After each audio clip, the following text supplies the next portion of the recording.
प्रिय प्रशिक्षणार्थियों, BSc, BA, BEd, fourth year integrated course में निर्मल टीटी कॉलेज की ऑनलाइन क्लासेज में मैं केपी शर्मा प्रश्न पत्र द्वितीय समावेशी विद्यालय बनाना, उसके अंतर्गत मैं आपका हार्दिक स्वागत करता हूं। आज मेरा जो 88वां जो प्रकरण है वो सामुदायिक पाठशाला की आवश्यकता है कि सामुदायिक पाठशाला की क्या आवश्यकता है। इससे पहले मैंने आपको सामुदायिक पाठशाला की विशेषताओं के बारे में बताया था। इससे पहले मैंने आपको सामुदायिक पाठशाला की विशेषताओं के बारे में अपनी चर्चा की थी, जिसमें सामुदायिक पाठशाला जीवन में सुधार करती हैं, ये जीवन स्तर में ये बताया था। उससे पहले मैंने आपको जो सामुदायिक पाठशाला है ये संपूर्ण जीवन के ज्ञान की प्रयोगशाला है, संपूर्ण जीवन के ज्ञान की प्रयोगशाला माना गया है इसको। ये भी इसकी दूसरी विशेषता थी।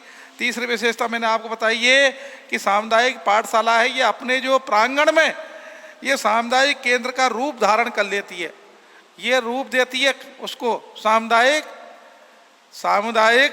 जो केंद्र है इसका रूप देती है। ये इसकी तीसरी विशेषता मैंने बताई थी।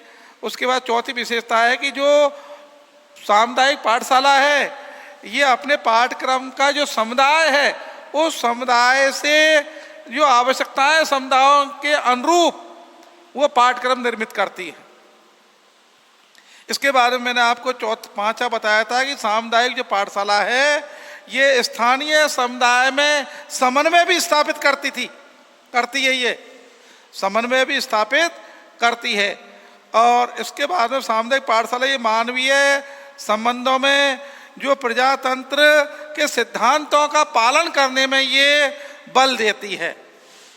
प्रजातंत्र के जो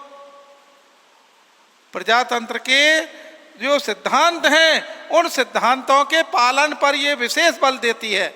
ये मैंने आपको करीब 6 विशेषताएं इससे पहले बताई थी। अब वर्तमान में मैं आपसे जो सामुदायिक पाठशाला है इसकी आवश्यकता क्या है, नीड्स, इसकी आवश्यकताएं क्या है, उन आवश्यकताओं की ओर आप सभी का ध्यान आकर्षित करता हूं। देखिए, अपने यहाँ जो परंपरागत विचारधारा के अनुसार इस समय जो परंपरागत जो शिक्षा है, परंपरागत जो विचारधारा है उसके अनुसार जो पाठशाला है इन पाठशालाओं की बहुत ही महत्वपूर्ण भूमिका है। इन पाठशालाओं की बहुत ही अधिक महत्वपूर्ण इसमें भूमिका है। देखिए, बालकों को 3 प्रकार के जो आर हैं इन आरों के बारे में मैं आपको समझा रहा हूं।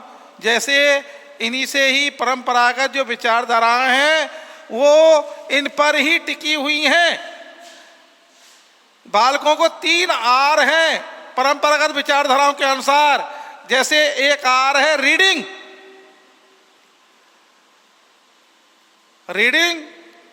Writing, arithmetic. ये 3 आर हैं, ये ज्ञान देने वाली समझी जाती है, तीनों आर हैं। इन तीनों आरों की आवश्यकताएं होती हैं पाठशालाओं के अंदर। ये परंपरागत विचारधारा में है, रीडिंग है, राइटिंग है और अरिथमेटिक है। ये ज्ञान देने के लिए समझी जाती हैं तीनों ही आर। इन तीनों का आर बहुत ही महत्व है परंपरागत विचारधाराओं में और पाठशालाओं के अंतर्गत, इसलिए भी इनकी आवश्यकताएं हैं। उसके बारे में मैं आपको पुनः देखिए, 3 रीडिंग, राइटिंग और अरिथमेटिक ये ज्ञान देने के लिए समझी जाती है तीनों ही। इसलिए 3 आर हैं, रीडिंग, राइटिंग और अरिथमेटिक। ये तीनों ही आरों का बहुत ही महत्व है, ज्ञान देने के लिए ये समझी जाती हैं। इनकी आवश्यकताएं होती हैं परंपरागत विचारधारा में, परंपरागत शिक्षा में, इनमें सब में इनकी आवश्यकताएं होती हैं। इसलिए मैंने आपको ये तीनों आरों के बारे में बालकों में ये ज्ञान देती हैं। ये तीनों जो आर हैं ये ज्ञान देने के लिए समझी जाती हैं। और सामुदायिक जो पाठशाला है, इस पाठशाला की आवश्यकता है, महत्व को हम निम्न बिंदुओं के बारे में हम समझेंगे। इसमें देखिए आवश्यकताएं भी कह सकते हैं इसको, और इसका महत्व भी कह सकते हैं।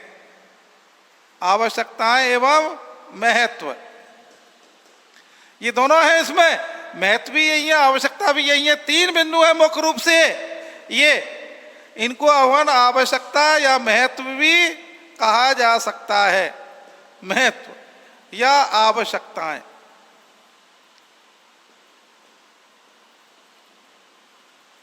ये परंपरा का जो सामुदायिक पाठशाला है उसकी ये आवश्यकता महत्व है। सबसे पहले जो बात करते हैं इसमें अभी थोड़ा इसको देखने के लिए देखिए, सबसे पहले अपन भूमिका के रूप में जो सबसे पहले आता है, मैंने 3 आर के बारे में पहले बता दिया आपको। ये परंपरा का जो विचारधारा के अनुसार बालकों को 3 आर की आवश्यकता होती है, और वो 3 आर है रीडिंग, राइटिंग और अरिथमेटिक। ये ज्ञान को देने के लिए ही समझी जाती है तीनों आर, और इनमें बहुत ही अधिक आवश्यकता होती है सब सामुदायिक पाठशाला की आवश्यकताओं में। अब आते हैं इनकी आवश्यकता व महत्व दोनों ही एक साथ। ये 3 बिंदु मैंने लिए हैं। देखिए जो सामुदायिक जो पाठशाला है,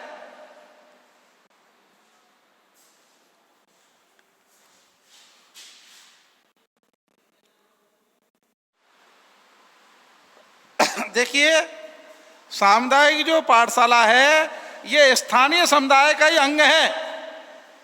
जो ये सामुदायिक जो पाठशाला है ये स्थानीय समुदाय का ही एक अंग है। पाठशाला एवं समुदाय के अलग अलग इकाइयां नहीं है, एक ही साथ है। कल मैंने आपको बताया था कि पाठशाला इस समुदाय पर आधारित होती है।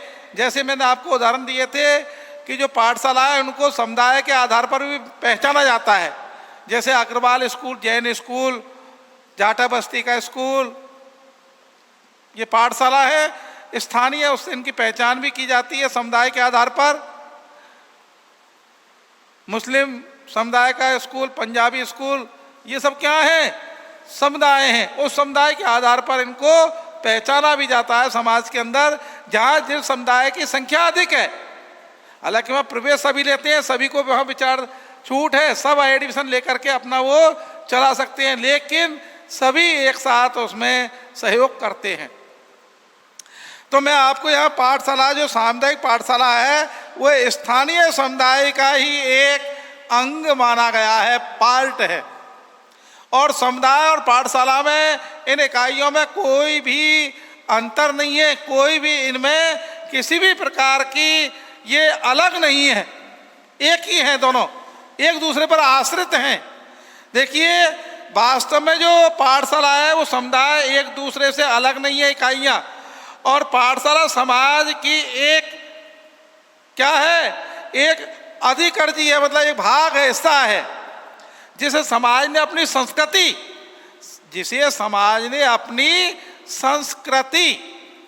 समाज की संस्कृति के कारण इसको संरक्षण दिया है, हस्तांतरण भी इसको किया गया है, परिमार्जन हेतु इसको निर्मित किया है।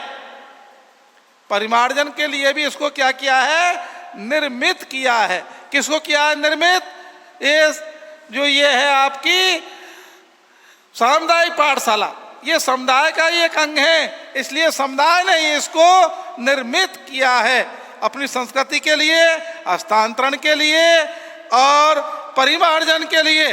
लेकिन बदलते हुए युग में, वर्तमान जो युग है उसमें बदलते हुए जो युग में है, उसके अनुकूल जो बालक हैं उन बालकों के लिए, बदलते हुए अनुकूल जो वातावरण है बालकों के लिए, समाज के जो अन्य सभी सदस्य हैं वो सभी शिक्षित हों, शिक्षित कर इस योग बनाए कि वे बदलती हुई परिस्थितियों में उनको इतना योग बनाए कि बदलती हुई जो परिस्थितियां हैं उन परिस्थितियों में वे आपस में समायोजन कर सकें।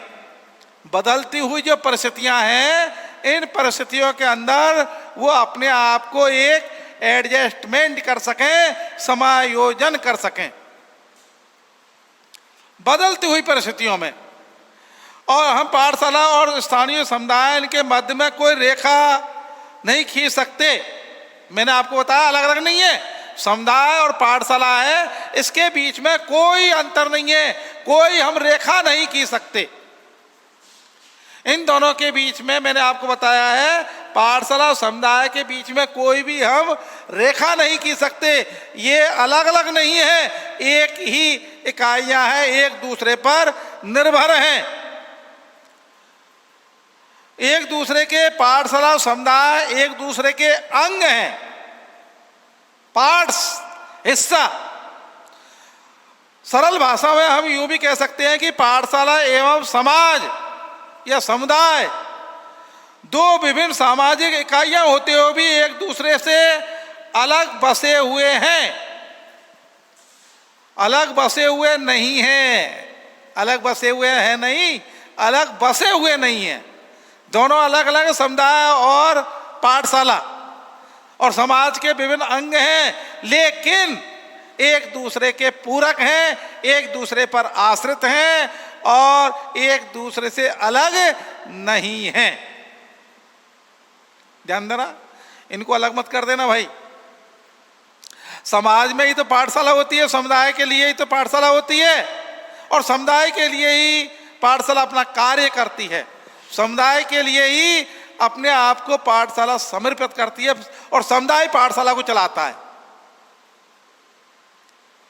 एक दूसरे के ये विभिन्न होते हुए भी समाज के लिए, दोनों ही समाज के लिए कार्य करते हैं। समुदाय भी समाज के लिए उन्नति के लिए कार्य करता है, पाठशाला भी करती है, और समुदाय विशेष के उससे पहचान की जाती है पाठशालाओं की, और पाठशाला के उससे ही समुदाय की भी पहचान की जाती है कि कौन किस उससे प्रगति पर है, कौन समाज विकसित है।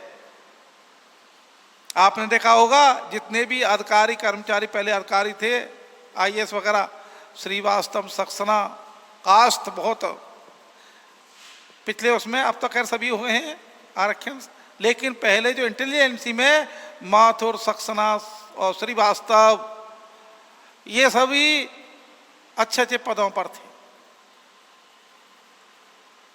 तो ये किससे समाज की पहचान है, किससे?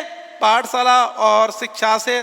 शिक्षा अच्छी जो पाठशाला होती है वो अच्छी शिक्षा प्रदान करती है, और जिसमें अच्छी शिक्षा दी जाती है वो अच्छी पाठशाला होती है। उनके गुणों से पहचान है, उनके गुणों से पहचान है समुदाय की। पाठशाला और समुदाय, जहाँ अच्छी पाठशाला होगी वहाँ समुदाय भी अच्छा होगा, और जहाँ समुदाय अच्छा होगा वहाँ की पाठशाला भी अच्छी होगी। ये अलग अलग होते हुए भी एक दूसरे के पूरक हैं, एक दूसरे के अंग हैं। इसलिए मैंने आपको बताया था कि सामुदायिक पाठशाला स्थानीय समुदाय का ही अंग है। स्थानीय जो समुदाय है उसी का एक अंग है, क्योंकि पाठशाला और समुदाय अलग अलग इकाइयां नहीं है, एक ही हैं। दिखती अलग है लेकिन नहीं, एक ही हैं। इसके बाद में अपन चर्चा करते हैं। देखिए, जो सामुदायिक पाठशाला है वो समुदाय के लिए, अब वो विशेष समुदाय के लिए नहीं, सभी आ गए उसमें। कोई किसी प्रकार का उसमें विरोधाभास नहीं है कि साहब ये जाटा बस्ती का स्कूल है तो इसमें जाटे जाटा पढ़ेंगे, ऐसा नहीं है। कोई भी प्रवेश ले सकता है योग्यता के अनुसार। सभी को दरवाजे खुले हैं, किसी के लिए भी मना नहीं है, बरसते कि वो उनका पालन करे, योग्यता रखे। इसलिए जो सामुदायिक जो पाठशाला है वो स्थानीय समुदाय का ही एक अंग है। ये इसकी पहली आवश्यकता है, पहला महत्व है, नीड्स एंड इम्पोर्टेंस। अब इसके बाद में अपन चर्चा करते हैं कुछ आगे बढ़ने के लिए। तो देखिए, जो सामुदायिक पाठशाला है ये वास्तविक ज्ञान की प्राप्ति में सहायक है। ये नंबर 2 है इसका। सामुदायिक पाठशाला वास्तविक जो ज्ञान है, रियल नॉलेज की प्राप्ति में ये सहायक है। रियलिटी होनी चाहिए, रियलिटी नॉलेज होनी चाहिए, आर्टिफिशियल नहीं, रियलिटी, दिखावा नहीं, वास्तविक ज्ञान की प्राप्ति में सहायक है ये। कौन? सामुदायिक पाठशाला की जो आवश्यकता है वो दूसरा पॉइंट है आपका। सामुदायिक पाठशाला वास्तविक ज्ञान की प्राप्ति में सहायक है। देखिए, आज जो शिक्षा का जो रूप है वो परंपरागत शिक्षा है, परंपरागत जो शिक्षा है वो अधिक प्रदान की जा रही है। वो रूप इसका वास्तविक रूप है। देखिए, हमारी जो पाठशालाएं हैं उनमें जो शिक्षा दी जा रही है वो परंपरागत रूप में दी जा रही है।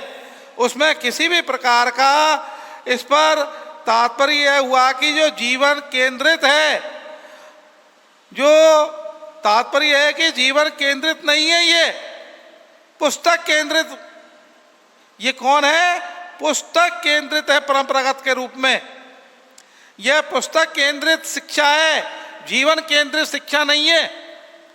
जो परंपरागत जो शिक्षा है ये दी जा रही है, ये शिक्षा को हम कहेंगे पुस्तक केंद्रित शिक्षा।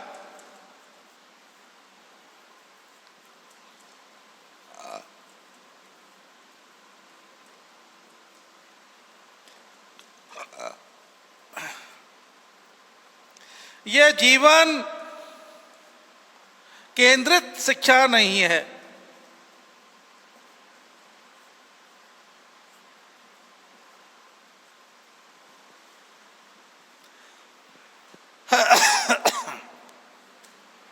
देखिए, जो ये परंपरागत रूप से जो शिक्षा का रूप है वर्तमान में, ये पुस्तक केंद्रित है। पुस्तकों को रटो और पास हो जाओ। आप ये देखो, 1 वीक सीरीज पढ़ी नहीं और पास हुए नहीं। अरे साहब, हमको तो 1 वीक सीरीज बता दो, बस उसी से बेड़ा पार है हमारा। तो नहीं, ये एक छल है, कपट है, आपके साथ में धोखा है। पूरे सेशन आप मेहनत करिए, पुस्तकों का सहारा लीजिए, गुरुजनों का सहारा लीजिए, समाज का सहारा लीजिए, अखबार जो मीडिया है इसका सहारा लीजिए, गूगल महाराज का भी सहारा लीजिए। तो ये सब क्या है? ये तो एक बहुउद्देशीय शिक्षा है। लेकिन जो पुस्तकों का जो है केवल एक पुस्तकीय ज्ञान है, ओनली, इससे ऊपर कुछ नहीं है। तो देखिए, जो यह पुस्तक केंद्रित है जिसमें रटाने पर अधिक बल दिया जाता है। पहाड़े याद कर लो, 40 तक पहाड़े याद होते हैं कक्षा 4 के विद्यार्थी को, 5 के विद्यार्थी को, जबकि 10वीं 12वीं का छात्र नहीं जानता है। तो क्या ये रटंत विद्या, 3 क्लास का बालक, 1ली 2री का बालक, रटंत विद्या जो पुस्तक केंद्रित शिक्षा है, ये रटंत, जिसको बुक फॉर्म केवल किताबी ज्ञान है और नियम व्यवहारिक ज्ञान नहीं है, केवल ओनली किताबी ज्ञान है, व्यवहारिक ज्ञान नहीं है। एक बार एक महिला रसोई में भोजन बना रही थी, अच्छी पढ़ी लिखी थी, सुंदर थी, लेकिन भोजन बनाते वक्त वो भोजन बनाने में इतनी एक्सपर्ट नहीं थी। तो उसने सोचा कि मैं क्यों ना कोई किताब का सहारा लेकर के, पाकशास्त्र है, पाकशास्त्र की किताब का सहारा लेकर के भोजन बनाऊं।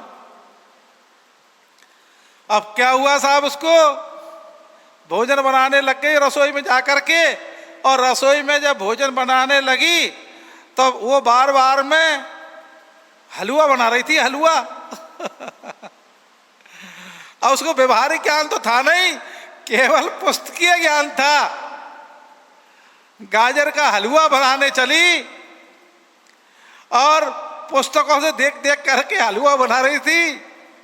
लेकिन अचानक क्या होता है, पन्ना हवा से पलट जाता है और पलटते वक्त उसको ये ज्ञान नहीं रहता है कि मैं किस पन्ने से देख करके हलवा बना रही थी। तुरंत ही क्या होता है, पन्ना पलट जाता है, हलवा उसका बनता है। अब वो चीनी की जगह उसमें नमक डाल देती है, क्योंकि दोनों डिब्बे वहीं रखे थे। उसमें बूरा और चीनी शक्कर डालना तो लिखा नहीं, पन्ना पलटते ही वो सब्जी का आ गया। उसमें सब्जी में नमक की मात्रा डालनी थी, उसने क्या करा, चीनी की जगह, शक्कर की जगह, बूरे की जगह उसने हलवा में क्या डाल दिया साहब, नमक डाल दिया। क्योंकि उसको व्यवहारिक ज्ञान तो था ही नहीं, केवल कैसा ज्ञान था, केवल पुस्तकीय ज्ञान था।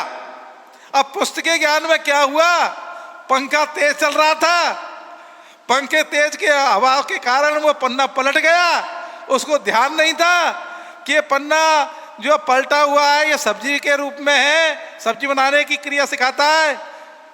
और मैं अभी हलवा बना रही थी गाजर का, और उसमें शक्कर बूरे की जगह नमक डाल दिया डपट के। घर वाले बड़े अचंभित हुए कि भाई सब्जी बनाई है गाजर की या गाजर का हलवा बनाया है। तो भाइयों, प्रशिक्षणार्थियों, देखिए, पुस्तकीय ज्ञान केवल एक रटंत ज्ञान होता है, जबकि व्यवहारिक ज्ञान है वो स्थायी, स्थिर अनुभव के आधार पर। बहुत से आपने देखे होंगे, बस से अपने गली मोहल्ले और गांव शहर में बुजुर्ग होते हैं, बड़े अनुभव, उनका बड़ा अनुभव होता है, तो वो अनुभव के आधार पर अपने निर्णय करते हैं परिवार के अंदर, समाज के अंदर, अनुभव के आधार पर, किताबी ज्ञान से नहीं, पुस्तकीय ज्ञान से नहीं। हाँ, जबकि वकील, कोर्ट का जो न्यायाधीश होता है वो पुस्तकों के उस पर लॉ, कानून, उनके आधार पर चलता है, लेकिन बड़ी सावधानी से। इसलिए मैंने आपको बताया है कि जो पुस्तकीय ज्ञान है वो केवल एक रटंत ज्ञान है, व्यवहारिक ज्ञान नहीं है, जीवन केंद्रित ज्ञान नहीं है। परंपरागत जो शिक्षा है वो केवल एक रटंत शिक्षा है।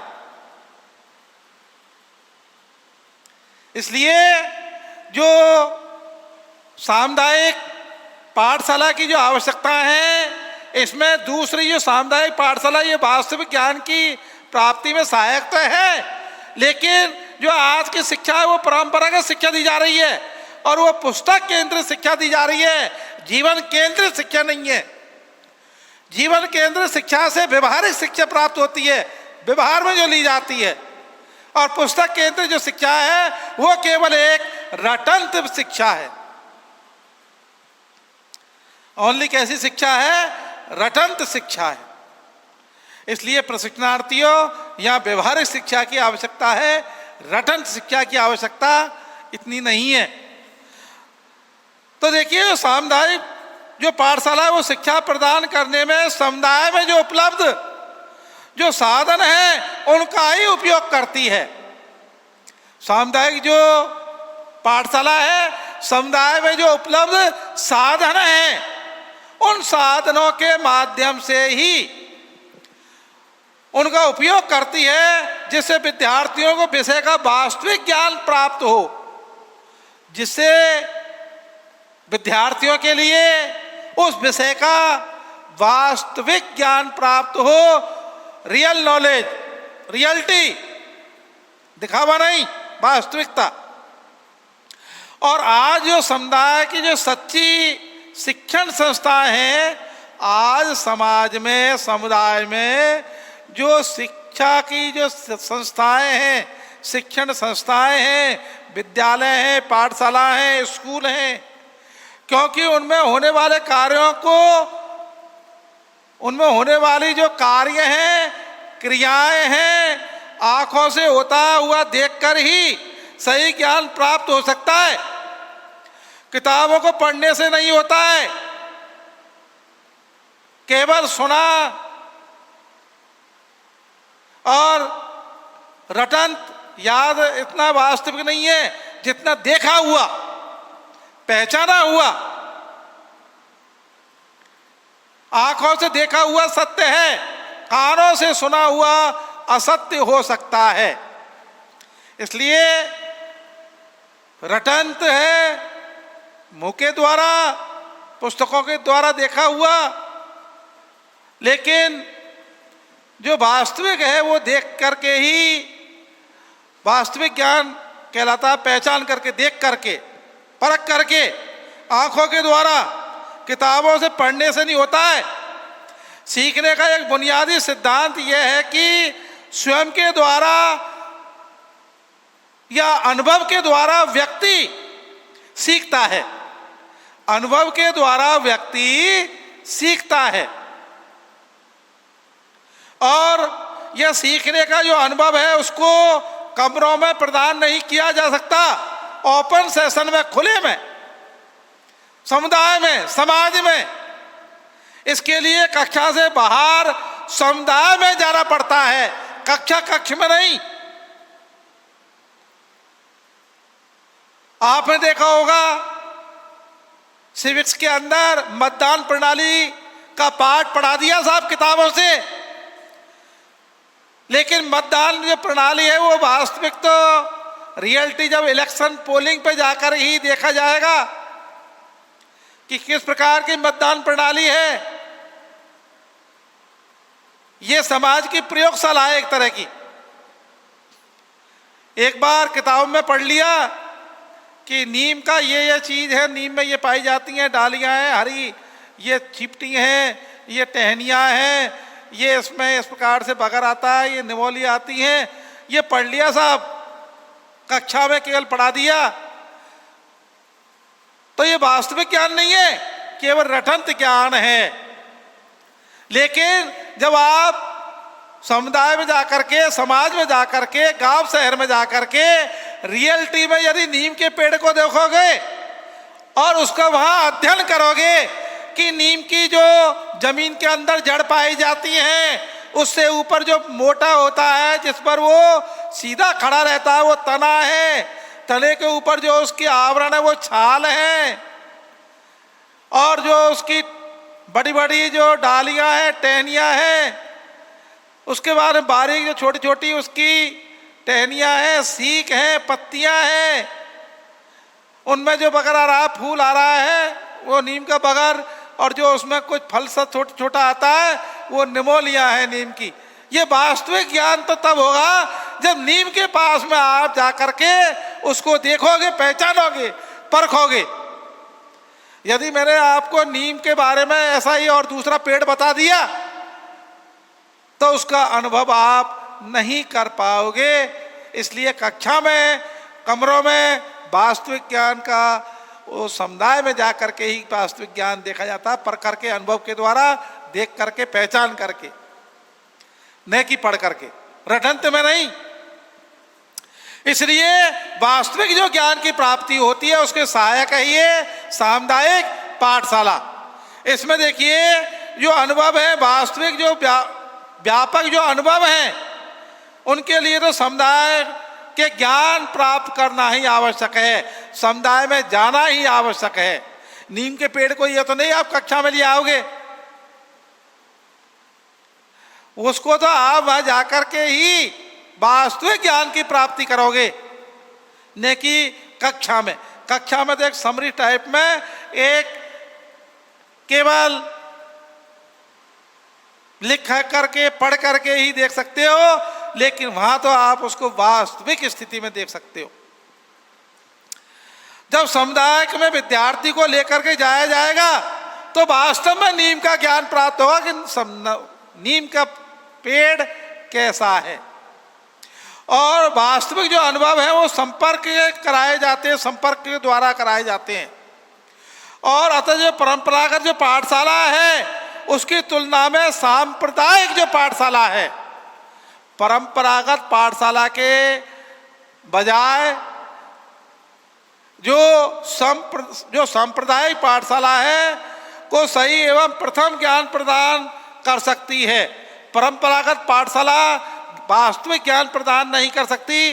वास्तविक ज्ञान तो प्रदान करने के लिए किसकी आवश्यकता होती है साहब? जो सांप्रदायिक पाठशाला है उसकी आवश्यकता होगी। इसके बाद में ही जो सामुदायिक पाठशाला है वो जीवन को भी उन्नत करती है। ये जो सामुदायिक पाठशाला है ये सामाजिक जीवन को भी उन्नत करती है। जो प्रजातंत्र में पाठशाला है उनका महत्वपूर्ण भूमिका है इस समय वर्तमान में। देखिए, प्रजातंत्र के अंदर जो पाठशाला है, इन पाठशालाओं की बहुत ही महत्वपूर्ण भूमिका है और इन्हें समाज के उत्थान के लिए ही अपने योगदान देना होगा। समाज के उत्थान के लिए ही इन्हें अपना क्या देना होगा? योगदान देना होगा इन पाठशालाओं के लिए। और इसी के अंतर्गत देखिए,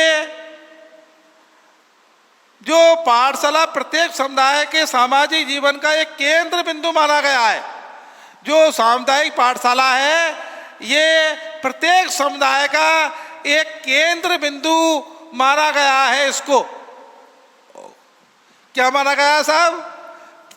एक केंद्र बिंदु माना गया है। सामुदायिक पाठशाला को सामाजिक जीवन की उन्नत करती है और ये प्रजातंत्र में जो पाठशाला है, ये सामुदायिक पाठशाला, इसकी महत्वपूर्ण भूमिका होती है। किसमें? समाज में। और ये अमेरिका की जो पाठशाला है, इन नागरिकों के कल्याण के लिए जो दिशा में योगदान करना अपना एक उत्तरदायित्व स्वीकार किया है। अमेरिका के अंदर मैं बात कर रहा हूं, भारत में तो अभी यही है, लेकिन अमेरिका के अंदर जो पाठशाला है, इन्होंने नागरिकों के कल्याण के लिए, भलाई के लिए दिशा में योगदान करना एक अपना महत्वपूर्ण उत्तरदायित्व स्वीकार किया है। रेस्पॉन्सिबिलिटी, इंपॉर्टेंट रेस्पॉन्सिबिलिटी इन्होंने अमेरिका के अंदर जो सामुदायिक पाठशाला है इन्होंने स्वीकार किया है। अब सामुदायिक पाठशाला के जो कार्यक्रम हैं उनसे संबंधित जो बातें हैं इसको मैं आपको अगले उसमें बताऊंगा। अब समय की बाध्यता को देखते हुए, समय सीमा को ध्यान में रखते हुए मैं मेरे इस टॉपिक को यहीं पर विराम देता हूं। आप सभी का इसमें बारंबार धन्यवाद। Thank you.